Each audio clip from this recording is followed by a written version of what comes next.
Buenas tardes, amigos.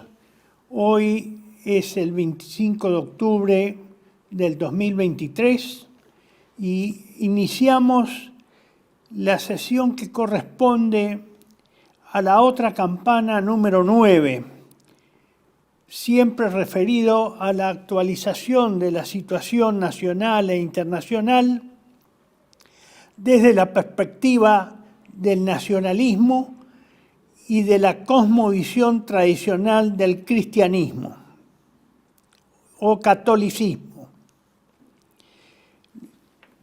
Los dos grandes temas que vamos a tratar o subtemas de esta otra campana número 9 son, primero, sobre la guerra de Ucrania y Rusia y de Israel versus Palestina en el contexto internacional. Y el segundo, la Argentina cada vez más cerca del abismo y de la idolatría a Estados Unidos y a Israel. Ustedes recordarán que en la sesión, en el video pasado, en la otra campana número 8, le he presentado la guerra de Israel versus Palestina en el contexto internacional, mostrándole inicialmente estas dos tapas de Patria Argentina, del boletín de Patria Argentina, que fueron publicadas en el año 2013, en diciembre de 2013 la primera, y en la segunda en enero del 2014, titulados, la primera y segunda parte, El doble más grande triunfo mundial judío en una misma semana de 1917. Y en la segunda etapa nos referimos a él en forma gráfica. Por un lado, el comunismo en Rusia y el sionismo en Londres. Y ustedes ven ahí que hay un almanaque en la segunda etapa, del lado derecho, correspondiente a enero del 2014, pero que está con el mes de noviembre de 1917.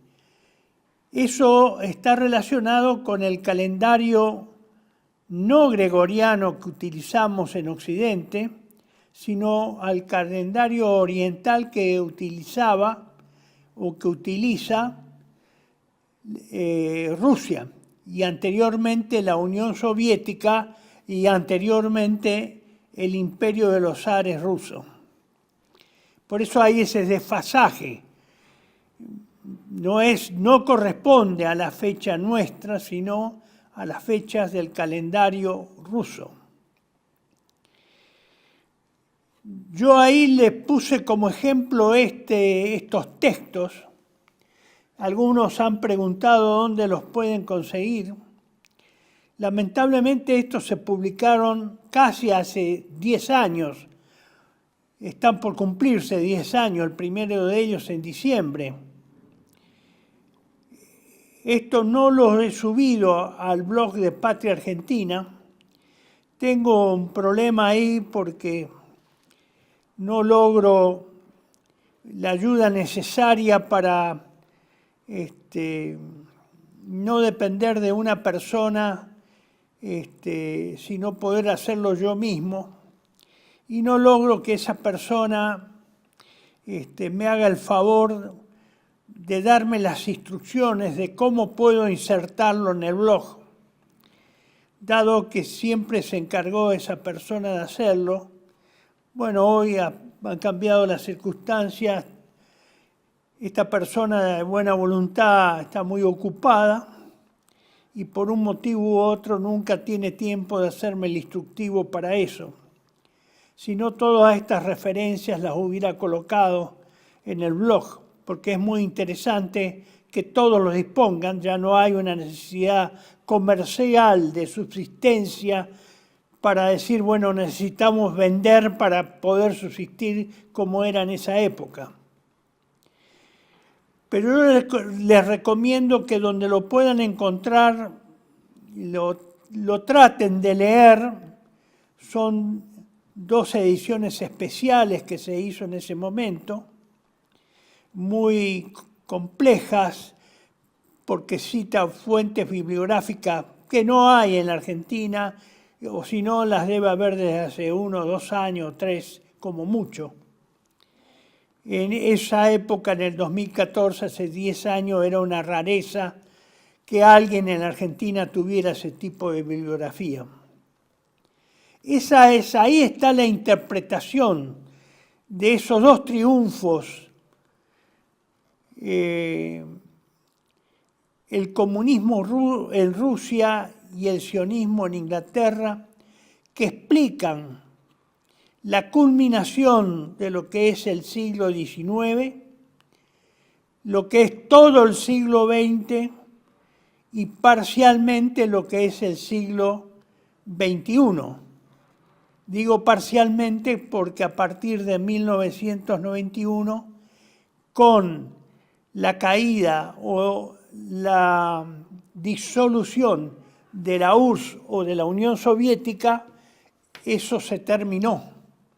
Es decir, Rusia volvió a retomar su identidad rusa histórica normal, lo cual no quiere decir que no queden atisbos del comunismo, pero prácticamente todo su régimen político y su régimen económico-financiero se regula bajo otras pautas distintas a la que gobernaba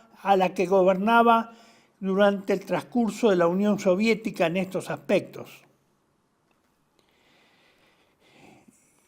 Y hay un mix, digamos, no es una cosa totalmente pura, limpia, puramente capitalista. Ahí han quedado experiencias de la época comunista que han hecho una simbiosis con la introducción del capitalismo y el sistema de mercado en Rusia a partir de 1991, y eso es algo que está en evolución y en desarrollo, tendiendo a ser algo mixto, tanto un capitalismo de Estado como también en gran parte de iniciativa privada. Imagínense que los conglomerados industriales, las corporaciones, las fábricas, el conjunto de la industria rusa, del comercio y demás cuestiones, eran todas empresas estatales. Y a través de un proceso de muy pocos años, toda esa gran propiedad, algo quedó en manos del Estado, especialmente los sectores estratégicos y de la defensa nacional. No sé si algo también no se privatizó, pero todo lo que no quedó en manos del Estado, nominalmente o formalmente figura en manos privadas. No sé hasta qué punto eso es cierto, pero sí es cierto que a partir de 1991 aparecen en la jerga política internacional la existencia de los oligarcas rusos. Esos oligarcas rusos no son más que los que fueron directores, gerentes generales de las empresas soviéticas. No conozco, no he encontrado en idioma en inglés o en francés, y menos en castellano, bibliografía que explique cómo fue la transferencia o la privatización de grandes conglomerados productivos a manos privadas en manos de estos llamados oligarcas, que han sido probablemente gerentes, directores o presidentes de esas gigantescas empresas estatales, que prácticamente quedaron en las mismas manos de quienes lo dirigían antes, pero no sé cómo es el régimen de la propiedad, cómo es que se ha dividido, cómo esa gente pudo tener dinero, tanto dinero como para comprar esas empresas. Sí hay un común denominador. Todos esos que se llaman grandes oligarcas de la ex Unión Soviética, donde supuestamente no había multimillonarios, ni billonarios, ni trillonarios, pasaron a tener propiedad privada cuando la propiedad privada era de escaso vuelo, de escasa autonomía, de escasa significación. Bueno, esos oligarcas son multimillonarios, son bimillonarios, son hombres muy ricos. No se sabe, o no es, a Occidente no llega la explicación de cómo eso se transfirió de la propiedad estatal a la propiedad privada rusa. De todas formas hay un común denominador, como les decía. Y ese común denominador es que generalmente, no digo que la totalidad porque no tengo elementos de juicio para probarlo, pero en general, la mayoría de esos oligarcas son de raza o religión o religión judía. Y casi todos, o todos, porque está muy extendido, todos tienen una doble nacionalidad. Es decir, su segunda nacionalidad, digamos, es la nacionalidad israelita, es decir, del Estado de Israel. Y pueden tener más nacionalidades o haberse hecho con esta moda que hay desde los 90 o desde los 80 en el mundo. Y como que hay acá, por el hecho de ser descendientes directos de inmigrantes, ciertos países europeos condicionan con pocas exigencias a los descendientes que ya nacieron argentinos a concederles la nacionalidad de sus antepasados que inmigraron a la Argentina.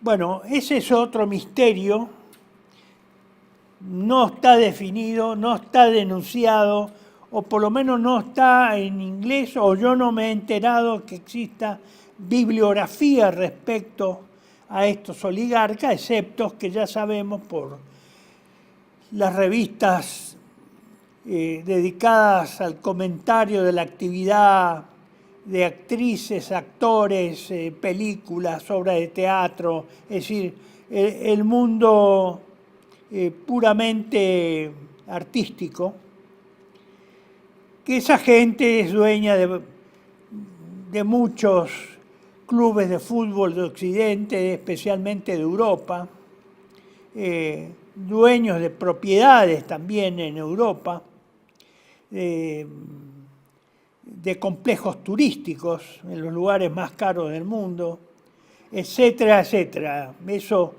lo sabemos porque sale salpicado cada tanto. Sus yates, que no son yates, sino son barcos, que hacen las veces de yate, de tremendas dimensiones, también muy lujosos y demás cuestiones. Yo ahora les propongo, pero claro, tampoco los tengo subidos, que ustedes,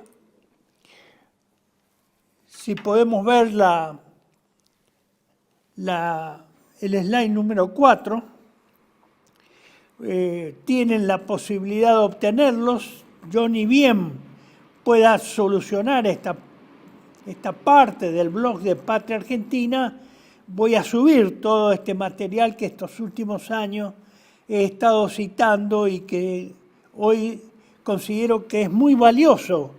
Me doy cuenta después de varios años y al tener que revisar todo ese material respecto a las situaciones actuales, veo que ha sido muy valioso y muy oportuno. Lástima que la gente no ha tenido ningún interés y la indiferencia ha sido la norma respecto a la publicación de Patria Argentina. Se perdieron una gran oportunidad de por lo menos conocer con mucho mayor detalle que lo que le informan los diarios, radios y televisoras del sistema, que está absolutamente dominado por los intereses privados multinacionales. Ustedes ven acá otra tapa de los boletines del Centro Cívico Patriótico, número 236, 237. Ambos boletines son del año, corresponden a noviembre y diciembre respectivamente del 2017. Y otros dos, la tercera y cuarta parte, el boletín número 238, correspondiente a enero-febrero del 2018, y el boletín número 239, la cuarta parte y última, correspondientes a marzo del 2018.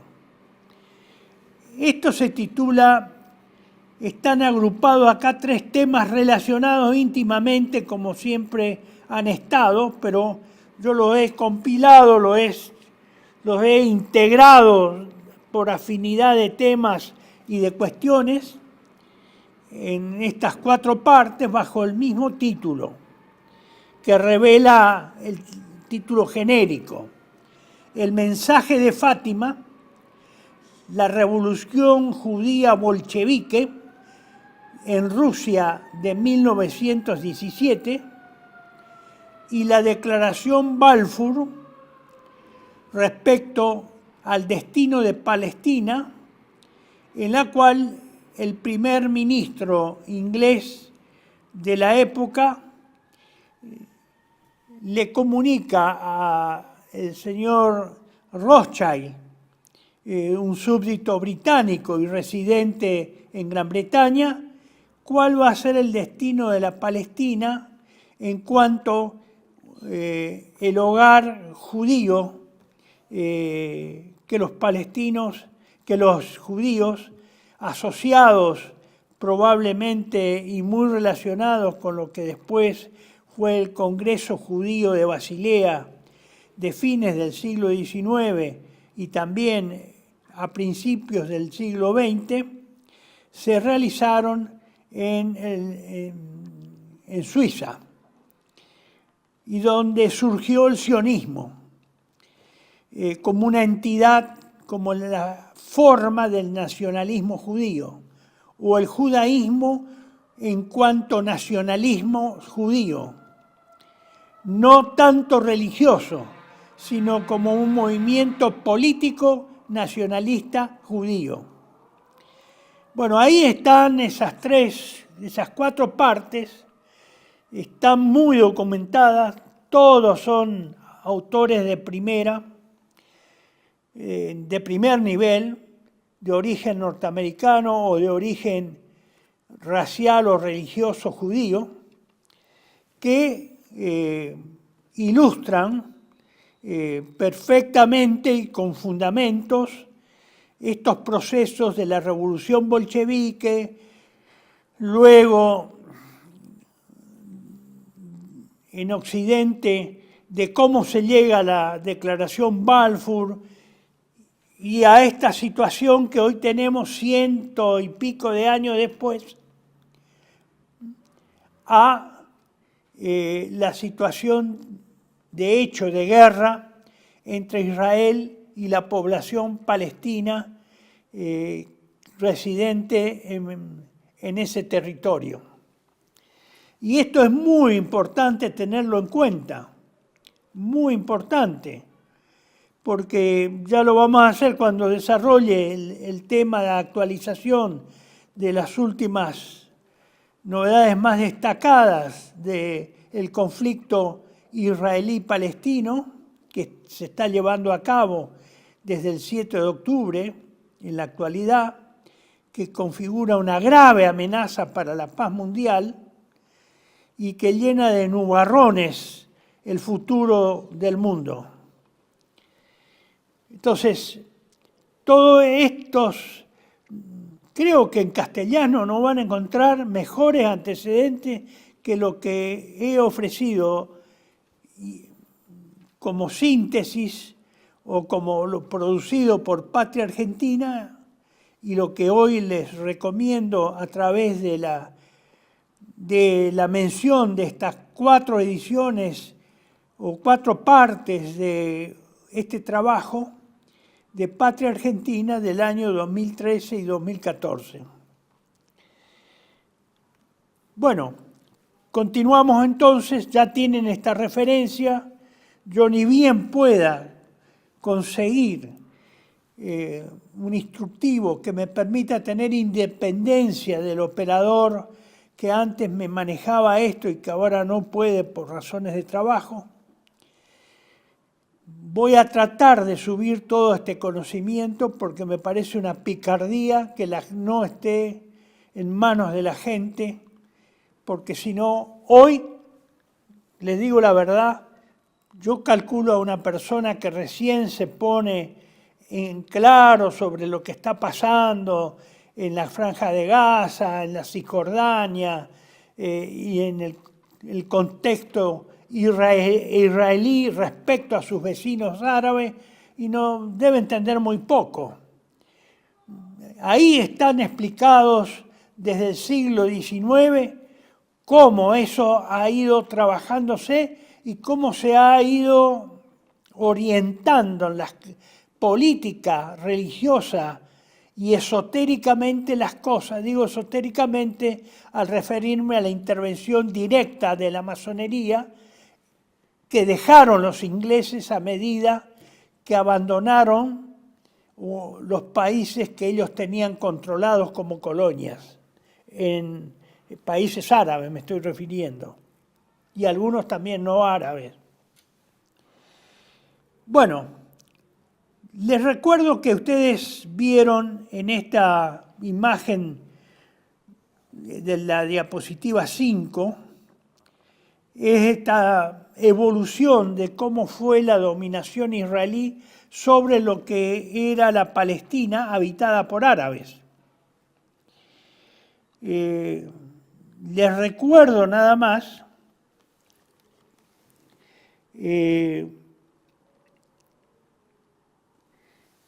si ustedes ven acá en el extremo superior izquierdo, que corresponde al año 1917, en una letra muy chiquita sobre el margen izquierdo inferior, ustedes ven que toda la Palestina es verde, es decir, toda la Palestina era árabe en 1917 y habitada por árabes.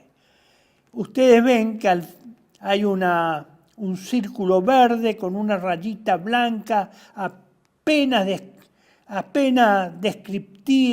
observable sobre el margen izquierdo, en el ángulo izquierdo inferior, y ahí dice propiedad judía. 2,5% de la tierra solamente era de propiedad judía. El otro 97,5% era de propiedad árabe. Y ahí empieza la evolución a partir del año 1917, con la declaración Balfour, la colonización judía, auspiciado por los grandes magnates y los poderosos del mundo, la mayoría de ellos banqueros europeos, por ejemplo los Rothschild principalmente, que financiaron la introducción de colonos judíos en la Palestina, y ustedes ya ven como en el año 1947, 30 años después, lo que está en color arena o anaranjado pálido en el mapa de 1947, que es el que está en el medio. En la parte superior, en el centro, ustedes ven ahí ya que la relación de la propiedad, el 44% correspondía a los palestinos y el 56% ya era de propiedad judía. En 30 años compraron, echaron, cooptaron, convencieron a los árabes, que también tienen su parte también débil, en el sentido de que fueron muy propensos al dinero occidental y al dinero judío de ceder sus propiedades tras una operación de compra y venta. Ya en el año 1948, es decir, prácticamente 3 años, que son los 3 años que dura el proceso de independencia de los judíos y la guerra, llamada Guerra de la Independencia Judía, que tratan de liberarse de los británicos, que eran los que ejercían el mandato en Palestina, y por lo tanto eran la fuerza legal de Palestina y contra los que ellos actuaban como organizaciones terroristas, como Stern, Irgun, la Hanaga, o Hanagá, que eran organizaciones terroristas. Por eso no se escandalicen cuando ustedes escuchen terrorismo, no vayan a asimilar que el terrorismo solamente es árabe. No, acá hubo terroristas judíos en la época de la Guerra de la Independencia. Así es. Eso está debidamente escondido ahora. Hasta hace algunos años todavía se podía encontrar el libro, por ejemplo, del ex primer ministro Menachem Begin, Guerra en Tierra Santa. Y ahí están descriptas todas las operaciones, o la mayor parte de las operaciones del grupo terrorista que conducía o el que participaba, el que después fue primer ministro Menachem Begin. Bueno, seguimos. En el 48 parece que hubo, ya ahí empezó la venta compulsiva, bajo amenaza, bajo presión de la fuerza y del triunfo y del otorgamiento de la independencia a Israel, y como dueños y la fuerza efectiva que reemplaza a los británicos. De hecho, esas organizaciones terroristas se convirtieron en ejército de Israel. Y hubo, para más, casi hubo entre los israelitas y entre los distintos grupos terroristas, casi hubo una guerra civil, que eso lo relata muy bien Menachem Begin, muy bien lo relata. Es decir, que no se puede esconder eso, porque el libro está. Y está escrito. Y está escrito por un testigo de los hechos y que después fue parte del gobierno importante durante muchos años del gobierno israelí. Bueno, ahí ya ustedes ven que la propiedad pasa a los árabes que tenían teóricamente un año antes el 44%, pasan al 22%. E Israel, la propiedad israelita, pasa al 78%. Bueno, ustedes sigan las tonalidades y las proporciones de propiedades y van a ver que esta graficación termina en el 2006, donde la propiedad palestina es solo del 13% y la propiedad israelí es del 87%. Bueno, esta es la historia de Israel, señores. Yo le he agregado ahora la diapositiva número 6, en la que se puede observar, lamentablemente está en blanco y negro, pero sigue los mismos patrones, no hay mucha, son los mismos, son también los mismos años, ¿no? Nada más que se agregan unos detalles sobre Gaza, nada más, ¿no? El resto es prácticamente son los dos mapas lo mismo.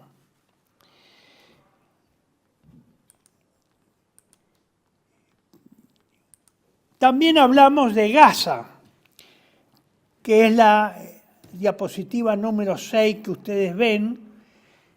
¿Y en qué consiste Gaza? Es un gran campo de concentración abierto, de una extensión de 40 kilómetros de largo por al máximo 10 de ancho. Es una franja costera. Antes estaba conectada, si ustedes ven los mapas que les mostré recién, creo que para el año 48, cuando ya se declara la independencia de Israel, Gaza estaba conectada en la parte norte con la Cisjordania, con la parte palestina verde que está del lado del río Jordán, del lado de Jordania. Ya eso después se fue eliminando y Gaza quedó totalmente aislada de la otra parte palestina que se encuentra hacia el este, en la Cisjordania.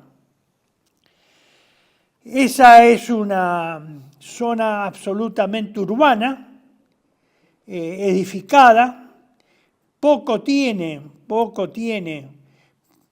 para ser explotada agrícolamente, es un hacinamiento muy grande el que tienen los palestinos ahí, con graves dificultades para extraer agua y encontrar agua.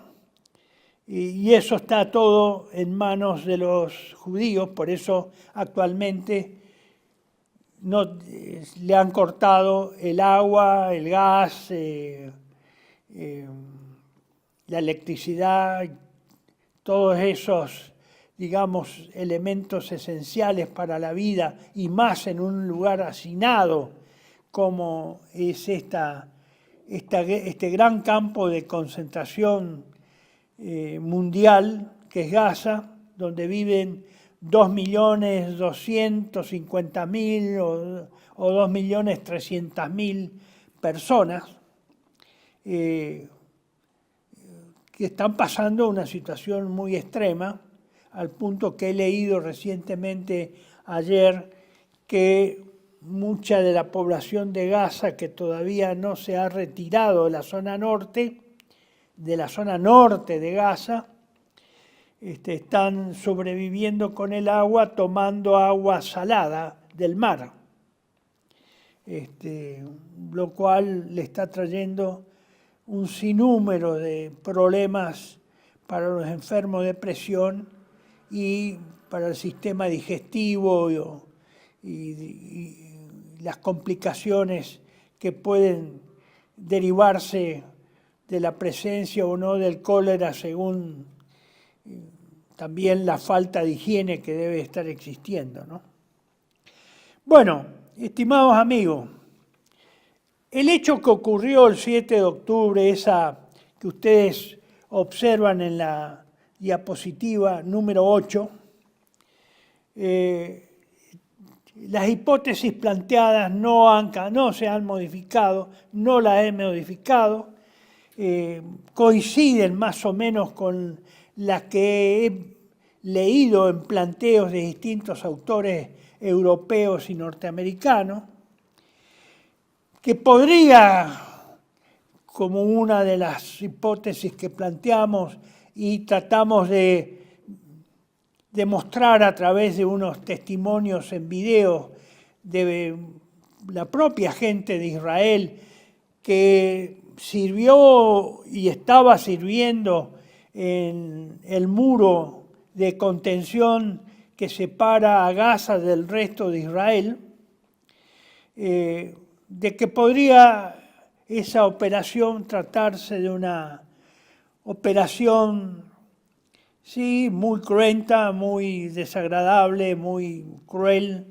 de una operación de falsa bandera, que fue dejada hacer por, probablemente o posiblemente, podría haber sido dejada hacer por el gobierno de Israel, precisamente para, teniendo conocimiento de que ello se produciría, como tenían, porque el gobierno de Egipto informó que 10 días antes el ministro de Inteligencia de Egipto había informado a su par del Mossad de que tenían noticias de que podía producirse alguna alteración por parte de estos elementos de Hamás. Eso lo sabían, estaban advertidos, no es que no lo sabían. Probablemente fue preparada, no le dieron valor, no le dieron importancia, creyeron que debió haber sido una falsa alarma el gobierno de Netanyahu, o simplemente lo dejaron hacer, o simplemente estaban de acuerdo que eso ocurriera a fin de homogeneizar los bandos o las alianzas. Por un lado, Estados Unidos, la NATO, Israel, el resto de Occidente, el Pacífico Oriental y Sur, y la zona sur del hemisferio. Me estoy refiriendo a los países del sudeste asiático y al Centro y Sudamérica.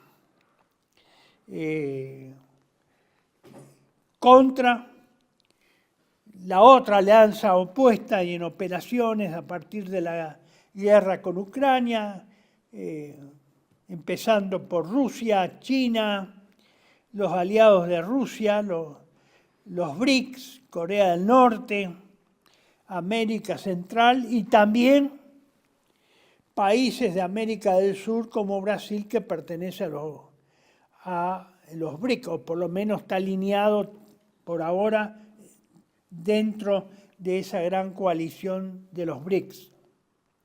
Esa era la primera hipótesis, como hipótesis. La otra era que también, sí, es lo mismo, consiste en lo mismo, en preparar esa confrontación, en fabricar esa confrontación, estar de acuerdo, más o menos de acuerdo entre ambos bandos, ambas alianzas contradictorias, para, negociaron probablemente,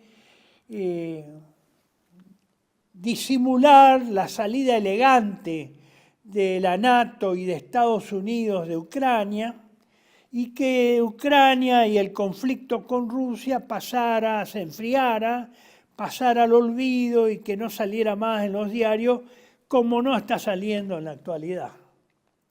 Ese podría haber sido también una hipótesis, o puede ser una hipótesis valedera.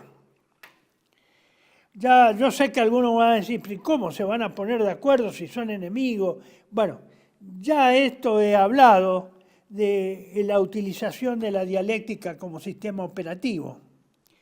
Pero bueno, ya lo traté de explicar, esto es posible, se necesita un titiritero, un gran titiritero, que esté por sobre los dos bandos y consiga armar una contradicción entre esos bandos y que los componentes de esas contradicciones estén de acuerdo. Simplemente eso. Esa es la dialéctica como sistema operativo. Así, a grosso modo. Ustedes preguntarán, pero tiene que ser alguien, ¿quién es? Porque tiene que ser alguien que se vea.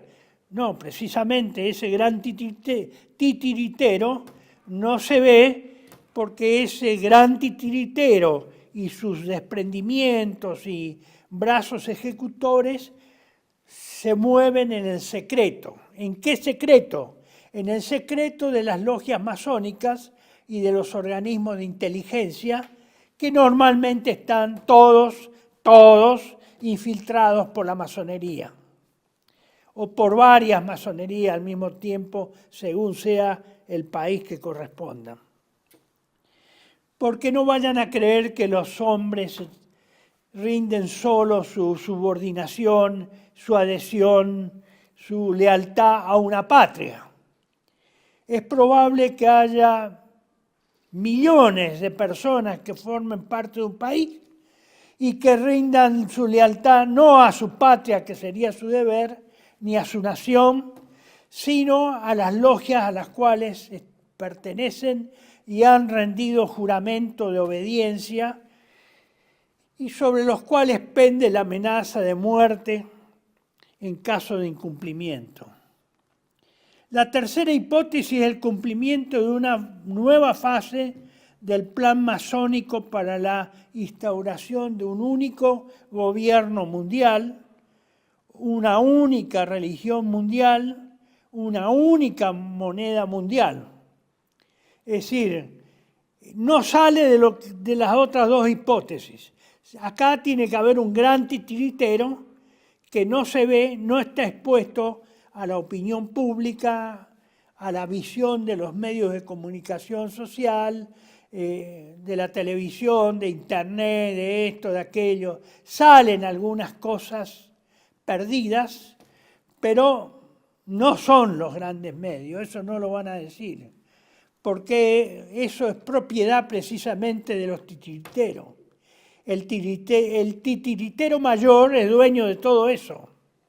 Reúne el 92% de todos los medios de comunicaciones y multinacionales de comunicaciones del mundo. Entonces, él controla, el titiritero controla el contenido de la comunicación. No vayan a creerse el verso de la libre empresa y de que cada uno hace lo que le canta y puede decir las verdades a las cuales él está adherido. Eso es un cuentito que habría que dejárselo solo para la imaginación del sponsor y el líder si vamos a las realidades concretas de la Argentina, el doctor Venegas Lynch, que él teoriza sobre esa independencia entre el poder del dinero y las cuestiones políticas. Es decir, que el que opera con el dinero se ocupa solo de ganar más dinero, no de controlar la política y controlar todo y hacer el monopolio. No, eso no lo hacen nunca. Entonces, eso que quede en la imaginación del señor Alberto Venegas Lynch, hijo, que él puede, digamos, explicarlo mejor que yo, esa brillante imaginación, ingenuísima imaginación, en donde se separa el poder del dinero del poder político, cuando el poder es uno solo. El poder, en realidad, en su esencia, es uno solo, sea militar, sea del dinero, sea político, médico o lo que se quiera. El poder es una única naturaleza, es la capacidad de imponer a otros la propia voluntad. No interesa el instrumento que usted usa, si las armas, si el dinero, si la medicina, si la vacuna, no. Es la capacidad de imponer a otros su propia voluntad. Y pasamos a la última hipótesis, que es una combinación de todo esto. Vuelvo a repetir, porque 15 días que usted deje de decir una cosa en este marasmo que hay, y revoltijo, y licuados, y ensaladas mixtas, de todas estas cosas en 15 días, los medios de comunicación desintegran lo que puede uno integrar en una horita o a lo sumo en una hora y media haciendo una exposición de este tipo. Es como si pasara el arado y como en Cartago le echaran sal encima. Destruyen cualquier integración que uno pueda más o menos esbozar y pueda ser entendido por los que nos escuchan. Bueno, hacemos un corte acá y seguimos en unos minutos. Bienvenidos a CEPA, Centro de Estudios del Pensamiento Americano. Nuevo sitio web de cursos de formación en política, filosofía, historia, literatura, geopolítica, religión, psicología y más. Cursos de formación que reflejan el verdadero pensamiento americano. Lo invitamos a elegir el curso de su agrado ingresando en www.cepa.la.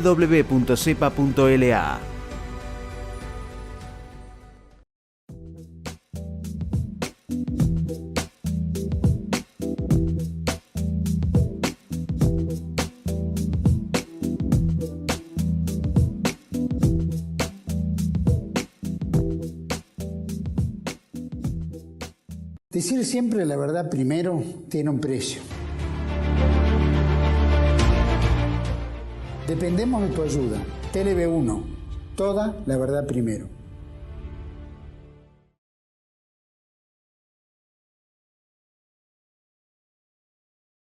Estimados amigos, continuamos.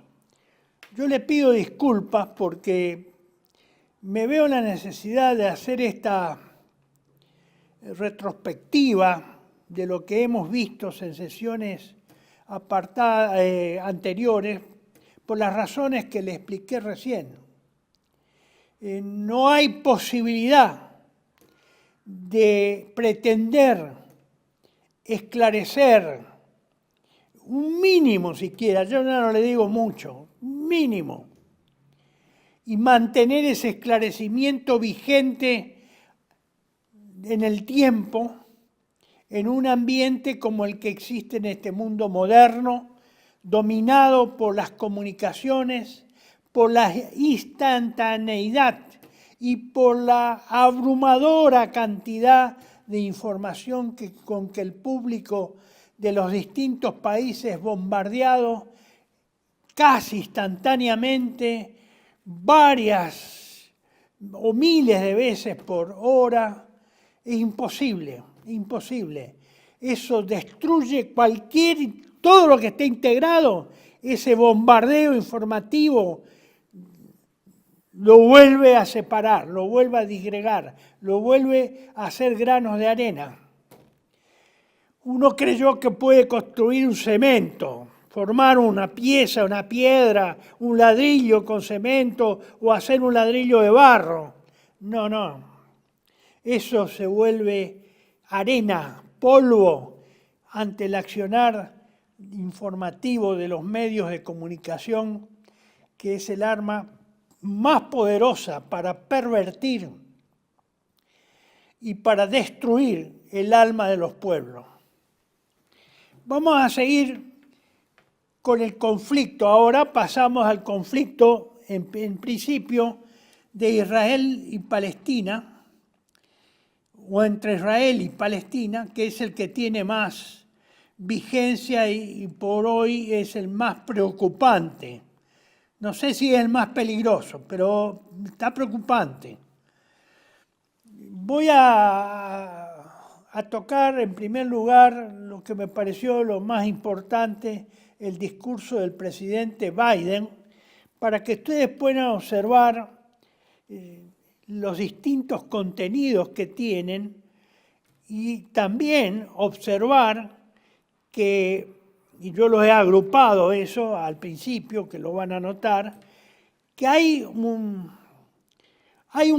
parte que es mística, pseudo-religiosa, pseudo-mesiánica, que es un discurso que lo tienen por ADN los norteamericanos, que les fue infundido a lo largo del tiempo, de generación en generación, como una especie de mesianismo heredado de los colonos, de los primeros colonos protestantes o judíos que colonizaron los Estados Unidos, y que eso quedó grabado, yo diría grabado bastante a fuego. Tiene que haber sido grabado en la mente y en el alma colectiva del pueblo norteamericano. Eso quedó sedimentado, eso no lo pudieron disgregar, no lo pudieron granular. Y ese es un contenido pocas veces visto, pocas veces enunciado, pocas veces advertido, y que influye poderosamente en las decisiones de los gobernantes y de los gobernados en Estados Unidos. Por ejemplo, el presidente Biden, después de su viaje a Israel, se dirigió a la nación norteamericana el 19 de octubre y rescato de esa parte mesiánica, religiosa o pseudo-religiosa que expresa sin adherirse a ningún credo, como si fuera una religión laica.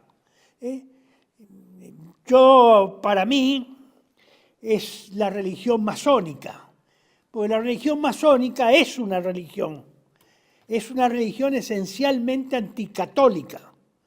Fue construida para hacer y destruir al catolicismo y al cristianismo. No lo dicen ellos expresamente, pero tienen una mística o una pseudo-mística o una falsa mística que tiene esa finalidad destructiva, aunque no nombren a Dios. Hay 3 frases que yo rescaté, puede haber, no sé si a lo mejor se me escapó alguna otra, que dicen: Estados Unidos sigue siendo un faro para el mundo. Es el faro que alumbra la marcha de las naciones. Eso no tuve tiempo de sacarlo, de extraerlo de otro trabajo que hice hace varios años y que lo tomé del padre Julio Membiel, en una que está tomado textualmente de un testimonio en una gran reunión que se hizo, creo que en París, entre la sinarquía o los exponentes más importantes de la sinarquía europea, con el general Grant, que había sido durante 2 periodos previos a esa visita a Europa, presidente de los Estados Unidos.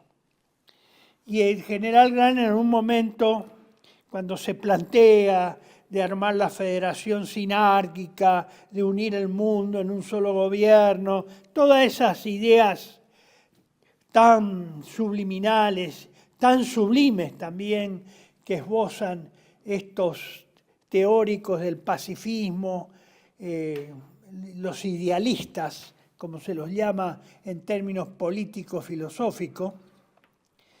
Él habló de que Estados Unidos era el faro del mundo. La democracia norteamericana era el faro del mundo. Y les dio a entender, según interpreto yo, que ahí no iban a compartir la conducción del mundo con nadie. Ellos eran los elegidos y ellos eran el faro. Ellos eran en sí mismos el faro del mundo. No lo iban a compartir. Yo creo que ese fue el mensaje que les dijo, que les dejó, mejor dicho, y creo que intencional. El faro del mundo es Estados Unidos. Todo lo demás acompañan, nos ayudan, complementan, etcétera, etcétera. Pero el faro es Estados Unidos. Yo creo que esa es la idea que tiene el norteamericano y especialmente las élites norteamericanas. Segunda afirmación, somos una nación esencial en el mundo y para el mundo. Fíjese que somos una nación esencial para el mundo y en el mundo. Es decir, en el concierto de las naciones. no pueden existir ese concierto de naciones sin Estados Unidos.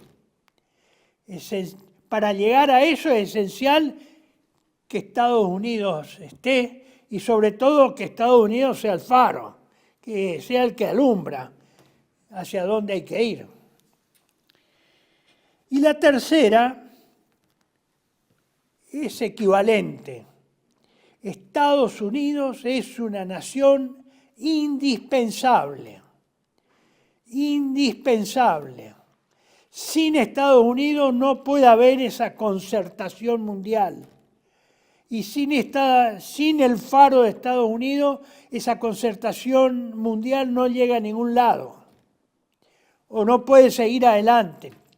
Estados Unidos es la razón de ser y de existir de esa unidad, de esa concertación, de esa, digamos,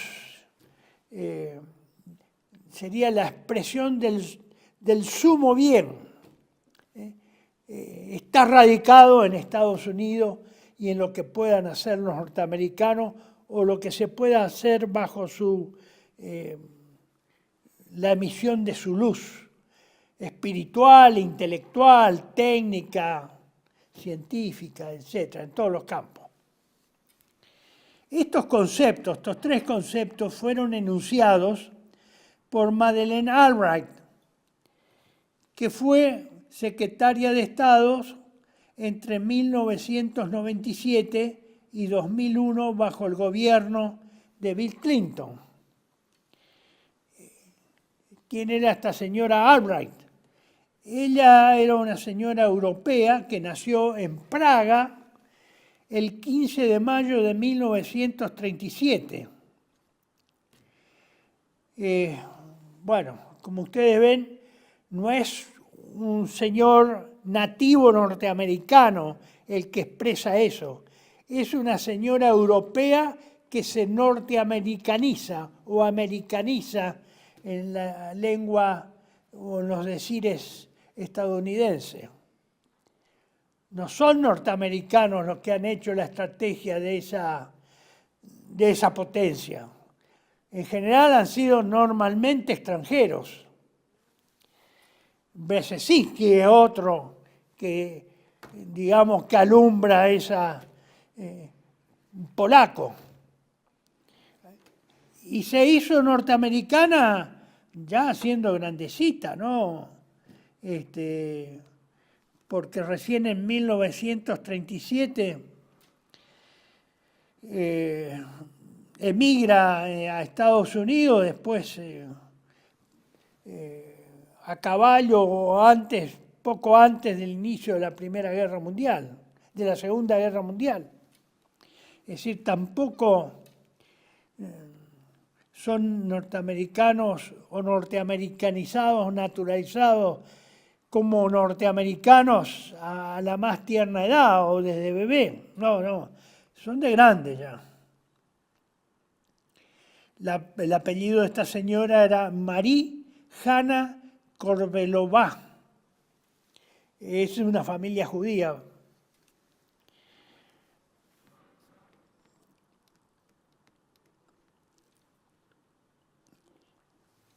El presidente Biden, y esto creo que es de su, no lo toma de su amiga Madeleine Albright, sino es una cosecha propia, un criterio propio, dice además: somos los Estados Unidos de América por el amor de Dios, y creo que es la única vez que nombra a Dios.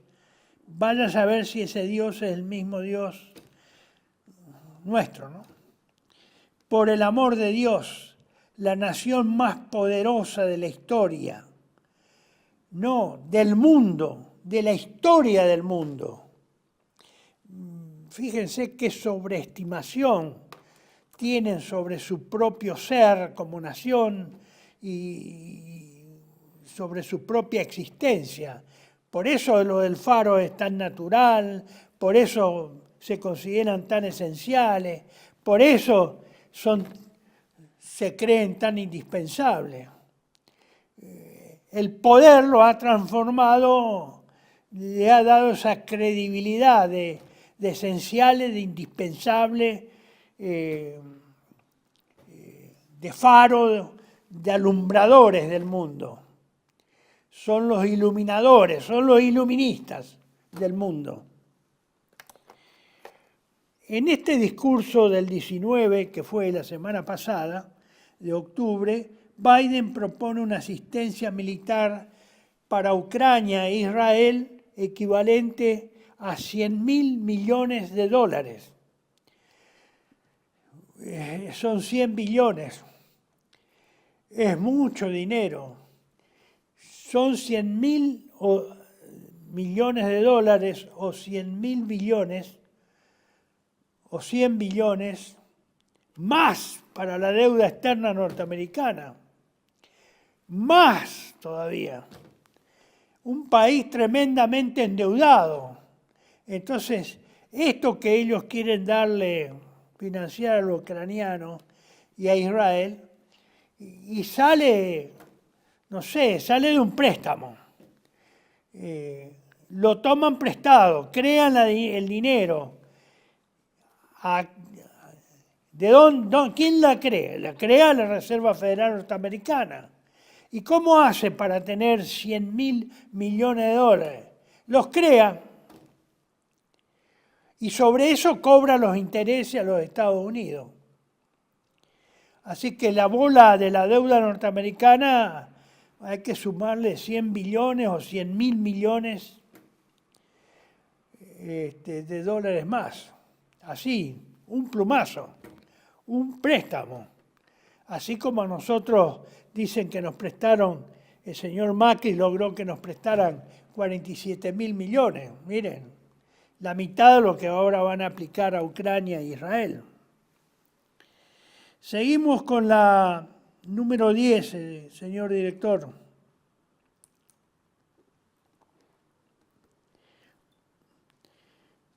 Continúa Biden. No podemos ni permitiremos que ganen terroristas como Hamás y tiranos como Putin. Me niego a permitir que eso suceda en momentos como estos. Tenemos que recordar quiénes somos los Estados Unidos. ¿Quiénes somos? Somos los Estados Unidos de América. Otra vez acá hay una exaltación a esa realidad llamada Estados Unidos de América. A ese rol prioritario, esencial, que ellos consideran indispensable que tienen en el mundo. Ustedes ven que acá, lamentablemente, el señor Biden iguala a los terroristas de Hamás con Putin, el presidente de una nación que es Rusia, que tiene más de 1000 años de existencia y no 300 años como los Estados Unidos. Pero bueno, el poder y la acumulación de poderes y de riqueza iguala a todos, o los que son poseedores de eso se creen con derecho de igualarse a todos. Y hay una diferencia cualitativa en calidades, en última instancia, si vamos a pesar las calidades, no a contar números o cantidades, sino las cualidades. Hay alguna diferencia, ¿no? ¿Cuáles fueron las consecuencias de la visita del presidente de Israel, de Estados Unidos a Israel? Pasamos ahora a ese tema. Es la número 11. Es la número 10, perdón. Después continuamos con la 11. Una de las características nunca vistas anteriormente con Biden y esta visita que hizo a Israel es que tuvo la mala suerte de unir, como nunca antes, a todas las naciones árabes e islámicas del Medio Oriente. Pero las negó en contra de Estados Unidos. las reunió en contra, no a favor. Estas naciones que rodean a Estados Unidos, todas árabes e islámicas, del Medio Oriente, se negaron a reunirse con él en Jordania, y quienes además exigían que se conformen definitivamente, después de 75 años en que se declaró la independencia del Estado de Israel, que se conforme también lo que es una promesa y una decisión de las Naciones Unidas que no se cumplió en 1948, la existencia simultánea del Estado Nacional Palestino.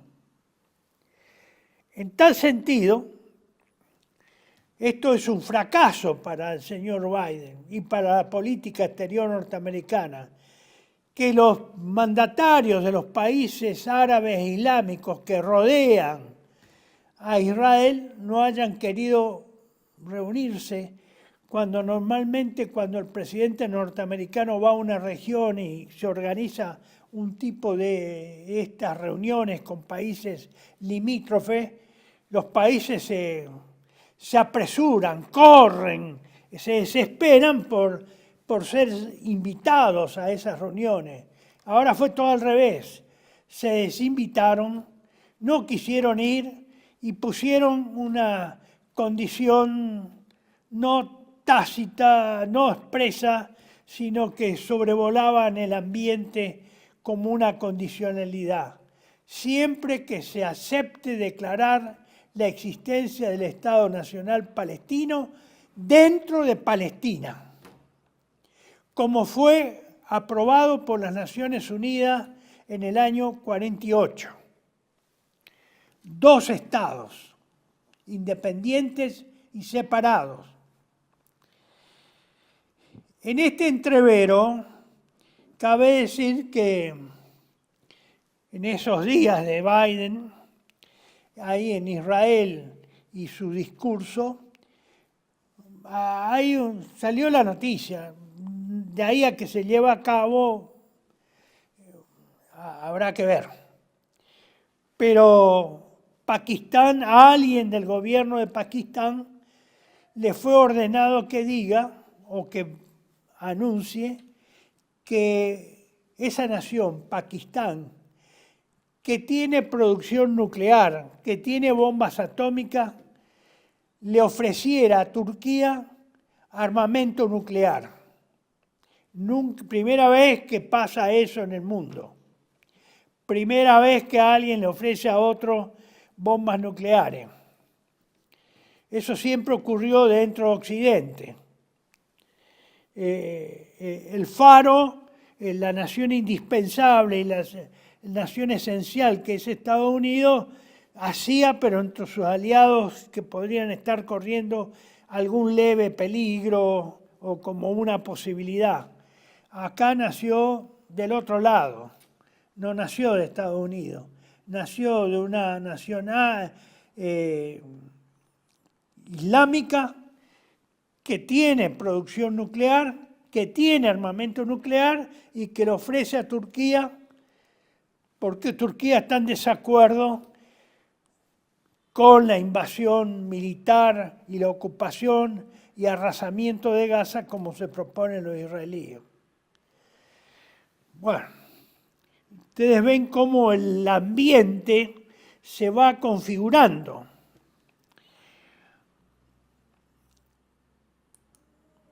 Vamos a la número 11.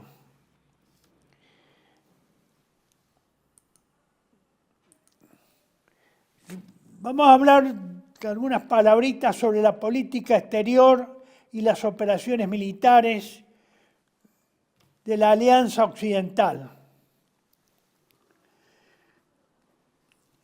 En realidad, si uno tiene que hacer un balance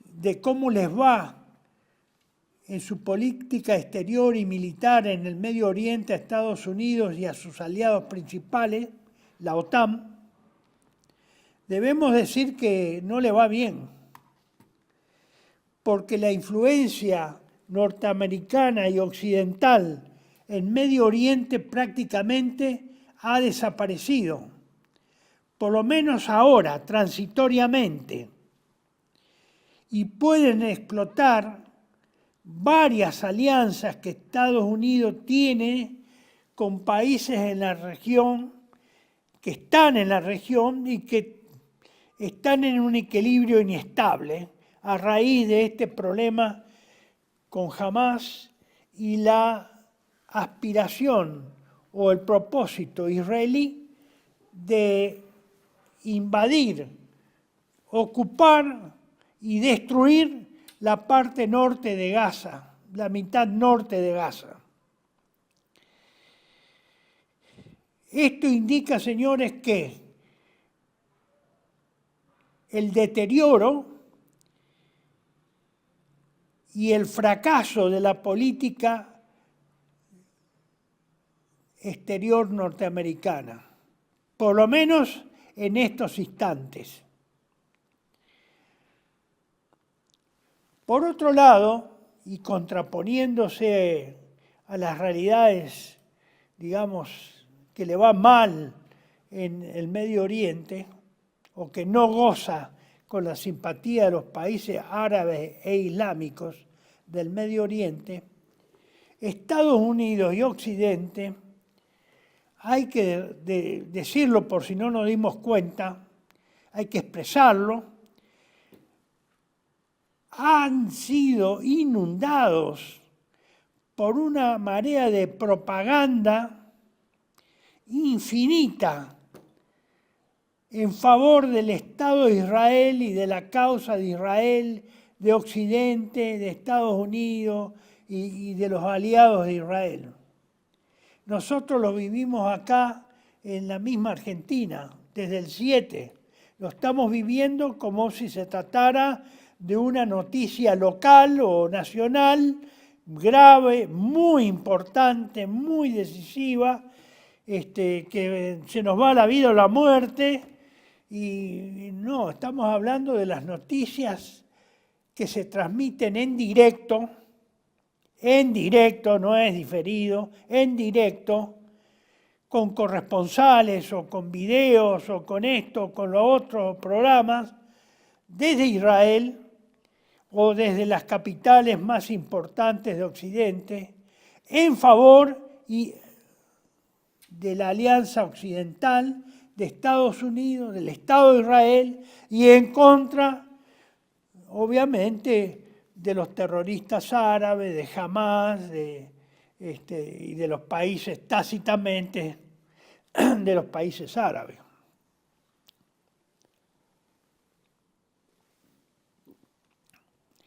Prácticamente el mundo, señores, y acá en Argentina, que lo vivimos por experiencia, estamos padeciendo una cadena de radio y televisión internacional, ni le cuento los diarios, ni le cuento las internet y las redes sociales. Es una cadena internacional en pro de la causa israelita, en directo, desde ese país, conectada no 10 minutos, 15 minutos, como se hace habitualmente, 20 minutos, no, horas conectada a Israel y a los problemas de Israel. Y obviamente se excluye toda información que sea de origen palestino, de origen árabe, u opiniones de la población árabe o de autoridades árabes de países que rodean a Israel. Esos son de palo, no existen. Es muy alevoso, hartante diría yo, hartante.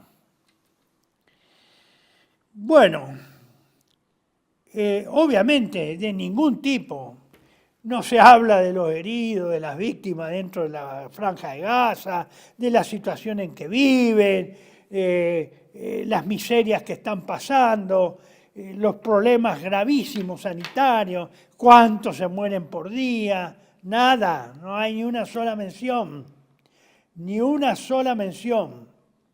Y ya que hablamos de esta cuestión de parcialidades a favor de la causa israelita y contraria a la Palestina árabe o islámica, es israelita, no es pro-occidental, creyendo que Occidente incluye al cristianismo. No, no.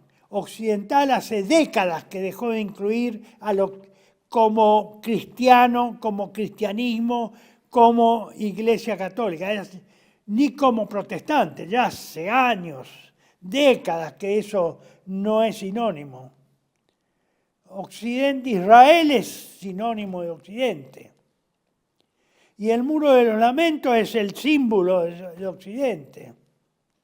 Dejó de ser San Pedro o alguna catedral protestante, o la de Westminster, o alguna catedral protestante importante de Alemania o del norte de Europa. Me refiero a las evacuaciones que hace a costa del Estado argentino de personas que se encuentran residiendo en el Estado de Israel y tienen nacionalidad, doble nacionalidad, argentina e israelita. Miren, para mí, obviamente, para mi condición de nacionalista, obviamente, el adoptar otra nacionalidad, ya sea por descendencia, porque sus abuelos vinieron como inmigrantes, etcétera, etcétera, para mí eso indica que usted ha renunciado de hecho a la nacionalidad argentina y se ha ido a vivir a Israel con mucha más razón. No solo ha adoptado la nacionalidad israelita y ha renunciado de hecho a la nacionalidad argentina, sino que refuerza esa actitud porque ha ido a vivir ahí. No le interesa vivir en la tierra donde ha nacido. Su tierra no es Argentina, a partir de ese momento es de Israel. Su tierra es Israel. Me parece bien para los que crean eso, que eso es válido, que es útil, que se sienten identificados. Bueno, está bien. No tengo objeciones contra eso.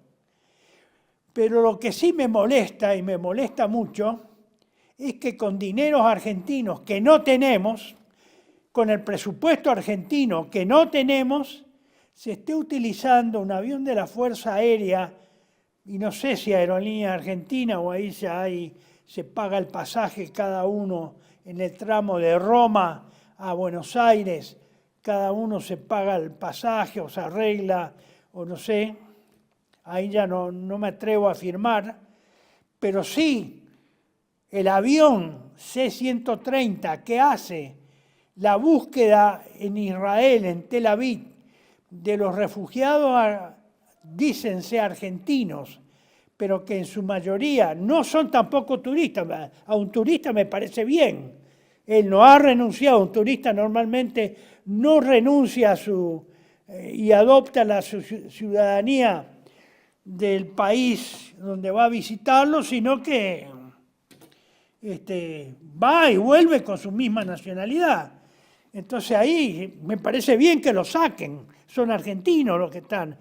Pero los que tienen nacionalidad de Israel, eso estamos haciendo un gasto con personas que han renunciado a nuestra nacionalidad y estamos gastando dinero que no tenemos, porque no sobra plata en este momento. La Argentina está requebrada, no quebrada, como por darnos esos lujos. Ahora, si evidentemente no hubiera, eso fuera un cataclismo, y no hubiera otros aviones, no hubiera otros países, o hubiera muy poco, y por razones humanitarias hay que sacar a los que estén vivos, me parece bien hacerlo. No es esa la situación de este momento. Por eso mi disconformidad y molestia que se usen ese tipo de aviones pagos por los argentinos para sacar a ciudadanos que han renunciado a la nacionalidad argentina, han adoptado una nueva nacionalidad, tienen una nueva patria, y que tengamos nosotros, con un pueblo hambreado, tener que estar haciendo erogaciones para retirarlos de una zona de conflicto que tampoco es el nuestro. Bueno, respecto a lo militar, la primera noticia que les debo decir es que Rusia hizo trascender que su flota del Mar Negro dispone de misiles hipersónicos Kinzhal, que son los más modernos que está utilizando Rusia, en las versiones clásica y nuclear, de 1000 a 1500 kilómetros de alcance, es decir, que pueden ser disparados desde el Mar Negro, en barcos, en aviones. Digo esto porque alguien hizo circular esto. Precisamente el Kinzhal es un misil que diseñaron los rusos específicamente como primera prioridad para destruir portaaviones. Y los blancos de los misiles Kinzhal, en realidad, la prioridad que tiene es ser usado contra los portaaviones occidentales. Para eso fueron diseñados. De llegarse a esa instancia de que usen esos misiles, se comprobaría la eficacia o no de dichas armas con esa finalidad. Que los rusos la diseñaron, vuelvo a repetir, específicamente contra portaaviones, para destruirlos, los cuales no pueden ser esos misiles neutralizados hasta ahora por ninguna de las defensas antiaéreas occidentales. Es decir, que si acá se llega a una confrontación en el Mediterráneo oriental entre Rusia y las flotas que ya se están juntando, hay dos flotas norteamericanas, una inglesa, unas 3 destructores o cruceros españoles, y es probable que se junte alguna más en el transcurso de estos días, es decir, que es una flota considerable. Me da la impresión de que si se llega a las vías de hechos, podamos advertir por primera vez en la historia cuál es la eficacia real de esos misiles Kinzhal, si realmente pueden alcanzar a los portaaviones, si realmente los dejan fuera de combate, y entonces se justifica que hayan hecho un gasto de esa naturaleza y un diseño específico para eso. Y veríamos también, si eso se lleva a cabo y si se cumple, que desaparece el portaaviones como buque de guerra de estos tiempos modernos. Son unos grandes mastodontes, imposibles de que eludan un misil de ese tipo, por las características y eficiencia que tiene, y que por lo tanto a mí me parece que los días del portaaviones son estos. Se está jugando la suerte de la existencia o no en el futuro de los portaaviones, dependiendo de la eficacia de estos misiles rusos que fueron diseñados o proyectados para destruirlos. Respecto al ataque terrestre y la ocupación de Gaza, Israel está demorando esa operación que parecía que era inminente para el 9 de octubre. Ya llevamos más de 12 días desde el 9 de octubre y no ha habido novedades. El ejército israelí no ha entrado en Gaza. Los intentos que hicieron, las exploraciones en fuerza que realizaron en el sur de Gaza, 2 operaciones fueron rechazadas. Es realmente un grave problema para Israel esa operación terrestre de ocupación y destrucción de Gaza. No es fácil eso, y menos una ciudad de Gaza destruida con escombros, que hay que librar una durísima lucha en localidades. Eso es muy duro, muy duro. Ahí Israel se va a enfrentar con muchos problemas tácticos y técnicos.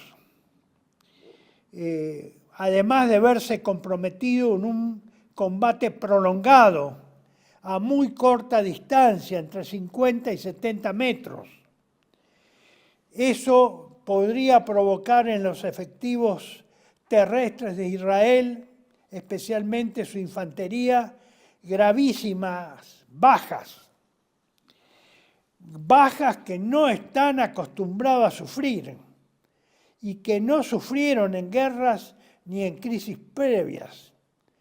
Entonces, ahí puede estar la explicación de por qué no atacan y arrasan con Gaza. La pueden arrasar con bombardeo, eso sí, no hay problema, de aviación y de artillería. De artillería hasta cierto punto pierden eficacia una vez que ya se ha destruido lo principal. Pero aéreos, bueno, da lo mismo. Ya una vez que se han destruido los edificios principales, ya es redundante la destrucción, pero bueno, pueden querer destruirlo por si quedan entre los escombros o obstaculizar las salidas de los subterráneos con escombros, podría ser. Pero no es una operación fácil, no es una operación sencilla y no va a ser una operación gratis. Va a tener mucho costo. En este sentido, y termino con esto, para después dar 2 palabritas solo sobre la situación nacional, les traje parcialmente unos párrafos del artículo del periodista Thomas Friedman que aparecieron en el New York Times el 19 de octubre, hace pocos días, no hace una semana creo. Friedman es un periodista amigo del presidente Biden. Probablemente este artículo fue escrito a instancia o a pedido, a sugerencia o insinuación del presidente Biden, que vaya y que sea leído por las autoridades de Israel a efectos de que tengan en cuenta las observaciones que este periodista realiza, especialmente cuando se refiere a las operaciones militares terrestres de Israel, y que coinciden con la apreciación mía previamente, nada más que él la hace con un poco más de certeza y de informaciones, no se trata de un periodista cualquiera. Friedman, que es también judío, dice: creo que si Israel se precipita ahora hacia Gaza para destruir a Hamás y lo hace sin expresar un compromiso de buscar una solución de los 2 estados con la autoridad palestina y poner fin a los asentamientos judíos en lo profundo de Cisjordania, estará cometiendo un grave error. Eso será devastador para los intereses israelíes y estadounidenses. Continúa. Podría desencadenar una conflagración global. Mire lo que insinúa. Podría desencadenar una conflagración global y hacer estallar toda la estructura de alianza pro-estadounidense que Estados Unidos ha construido en la región desde que Henry Kissinger diseñó el fin de la guerra de Yom Kippur en 1973. Si pasamos a la siguiente diapositiva, continúa Friedman. Desafortunadamente, me dijo el alto funcionario estadounidense, los líderes militares israelíes son en realidad más agresivos que el primer ministro ahora. Están rojos de rabia y decididos a asestarle a Hamás un golpe que todo el vecindario nunca olvidará. Entiendo, dice Friedman, entiendo el porqué, pero los amigos no permiten que sus amigos conduzcan cuando están enojados.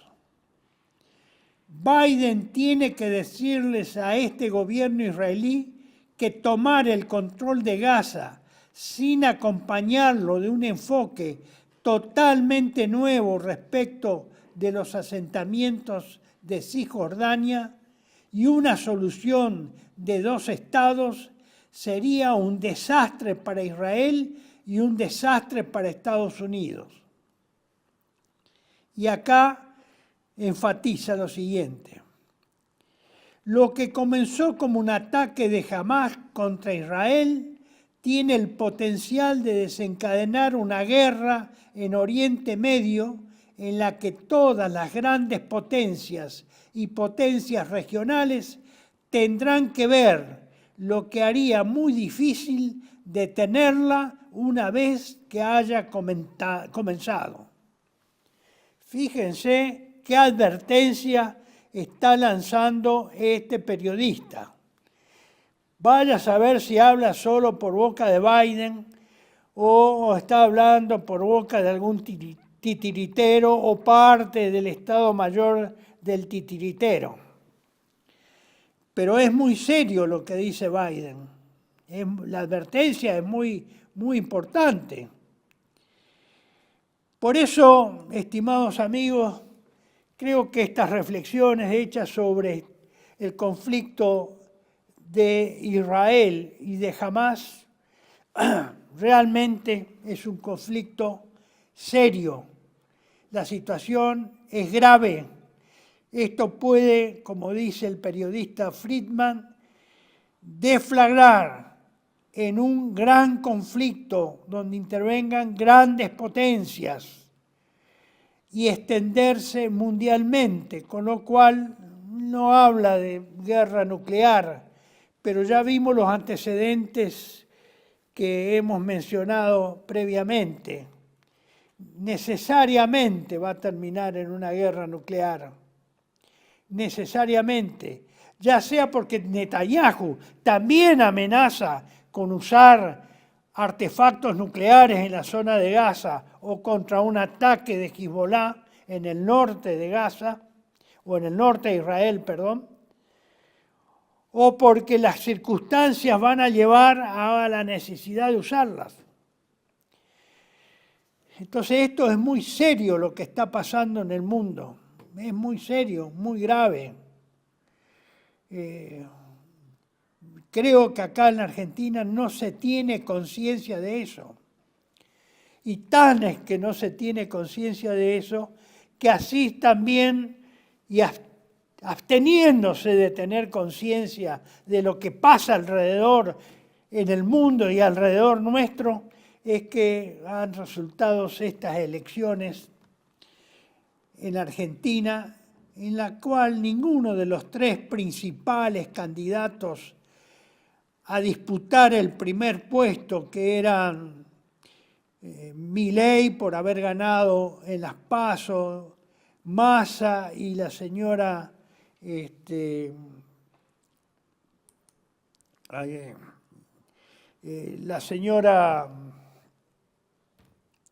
bueno, me pegué en un lapsus.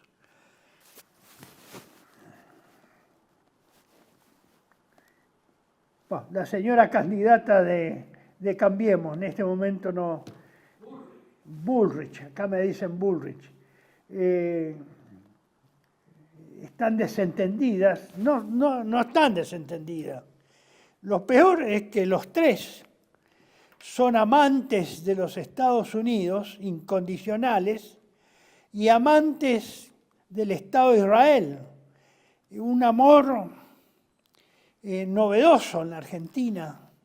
Digo novedoso porque flota en el aire, se ve, se observa esa afición, esa inclinación amorosa hacia Estados Unidos, que esa siempre estuvo presente, esa no es, digamos, ya es natural, pero la afición hacia el Estado de Israel es novedosa, esa profesión de fe, de acercamiento y de desprecio o ignorancia de la otra parte que está en conflicto, que por denle una sola razón, por lo menos una, y hagan valer esa única razón si es que le ven que tienen los palestinos.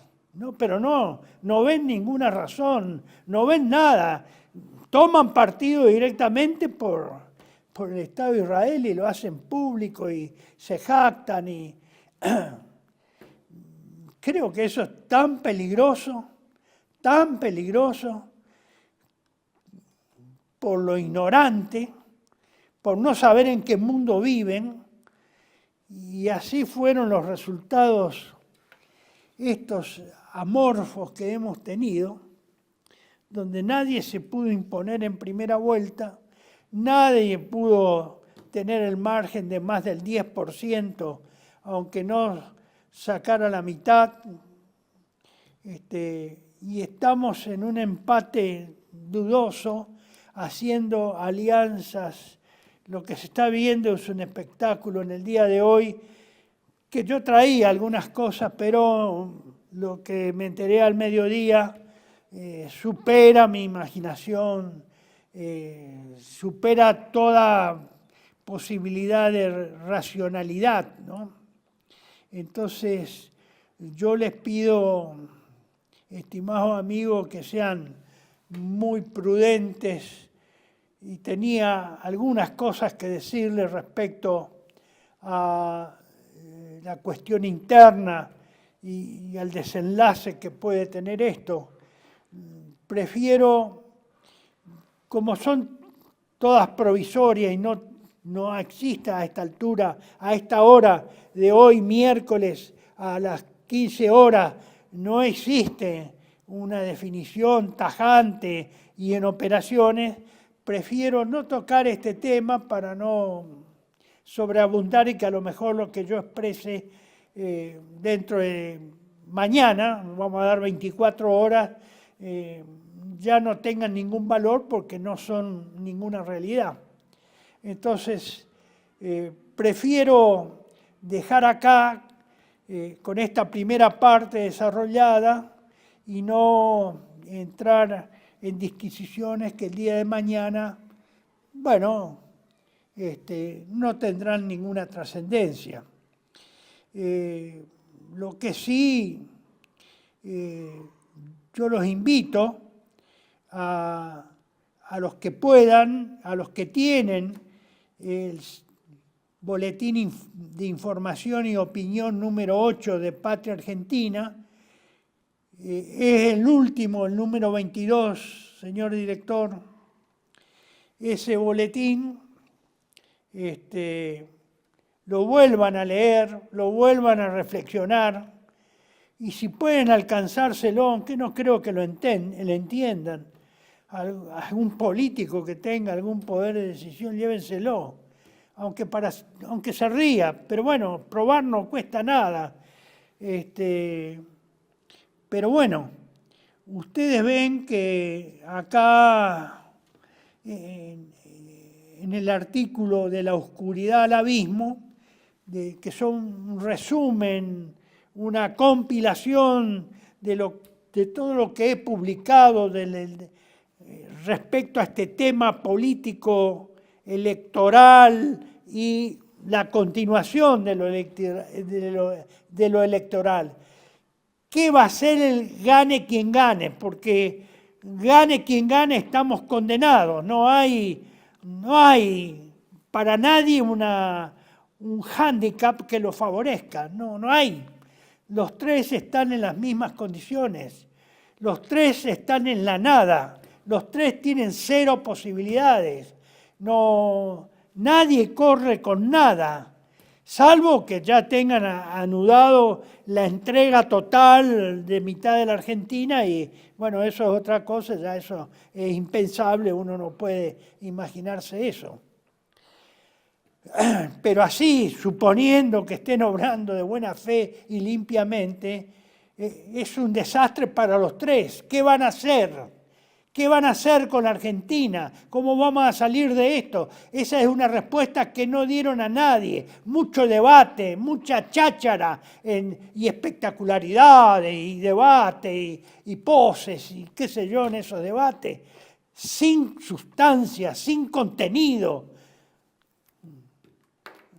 sin nada, nada de nada, todo hojarasca, todo cáscara. Pura cáscara, más fina que la del huevo. No hay nada adentro. No han dicho una palabra, nada hay adentro. Y ahora que se estén canjeando posiblemente ministros para un lado, ministros para el otro, quiere decir que hasta ayer, hasta el domingo, no tenían ninguna visión de nada ni de lo que iban a hacer, porque si no tenían ya un mes antes y medio o a un mes si se ganaba en primera vuelta, no tenían el instrumento que iba a ejecutar o la persona que iba a instrumentar las políticas económicas y financieras para sacarnos de este marasmo, este pantano, este infierno en que está la Argentina. Miren, no sé en qué momento lo iban a hacer, 30 días o 40 días para asumir. No es nada, no es nada. Por eso me voy a abstener de hablar hoy sobre esto.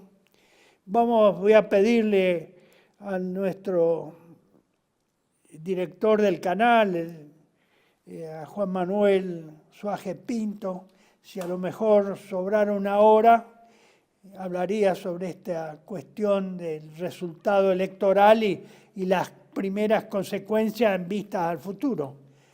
Pero hoy, ¿qué le voy a contar? La historia que hemos vivido. Sí, voy a aprovechar este último segundo, porque es un último segundo, que por apurado no me di cuenta. Yo tengo acá un mini videíto que pude recoger de una información palestina tomada de la situación en Gaza. Miren, se los paso. No sé si se podrá apreciar con exactitud o con alguna claridad.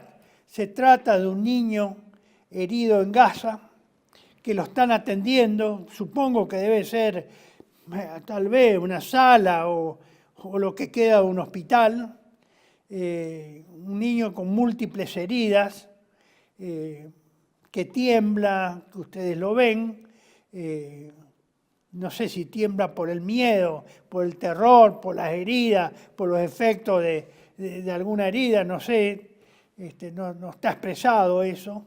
Es nada más que ustedes vean el desastre que eso significa.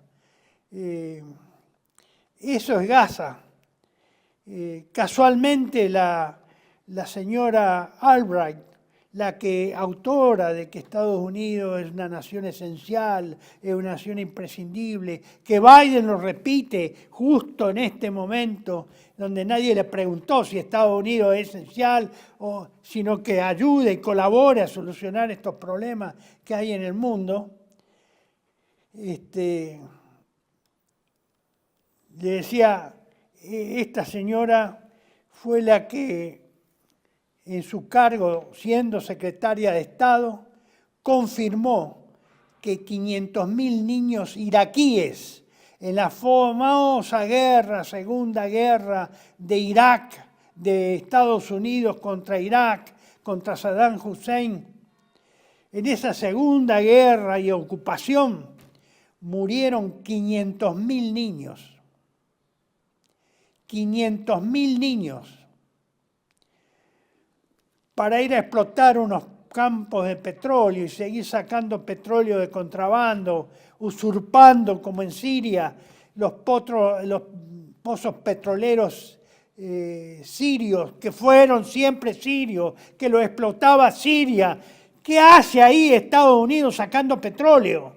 Si usted me dice, está dando seguridad y los que sacan el petróleo, no sé, es el Estado Islámico, que es una dependencia del Mossad y de la CIA, bueno, tiene alguna justificativo. Pero Estados Unidos, como Estado ocupante de Siria, no habiendo guerra contra Siria, no estando en guerra contra Siria, y la Yihad Islámica, o el Estado Islámico contra los cuales supuestamente fueron a guerrear, son sus aliados fraternos. Hay cosas que serán muy esenciales, muy indispensables. Efectivamente, tal vez no se pueda vivir sin ellos. Pero bueno, tenemos que hacer posible la vida de todos los humanos, que sea posible la convivencia mínima, y de respeto mínimo, y de dignidad mínima. Uno no pide tampoco grandes cosas.